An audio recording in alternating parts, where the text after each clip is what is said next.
Hey friend, welcome back to another video. This is going to be a 2-minute Tuesday tutorial. I don't know if that's going to be a series, but here's one tip that is going to save you. I know for a fact that it has saved me. Here's who you don't want to be. You don't want to be the person who hears from a client after a shoot and says, wait, I thought that we had agreed upon this price, or I thought that you were going to deliver this kind of video or this length of video.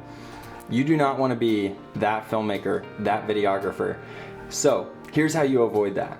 You keep everything exchanged via email and only via email. If your client wants to have phone calls, that's fine. If they want to FaceTime, that's fine. If they want to text you, sure, maybe that's fine too.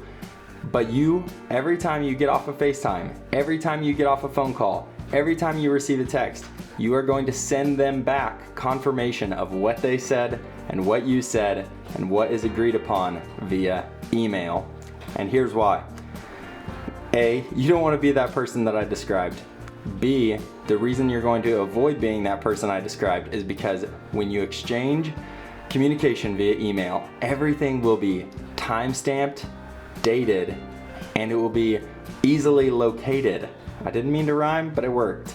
So yeah, you can go back, you can search, you can see who said what and when they said it and what was agreed upon. And the reason that's huge is because you do not want to be the videographer who hears from a client that says, I thought for sure that we had decided on this and now you're doing this. You don't want to be that videographer. So save yourself a ton of time and hassle and just start doing everything over email. Get off that phone call, get off that FaceTime, and send a follow-up email. All right, that's it for 2 Minute Tuesday. Peace.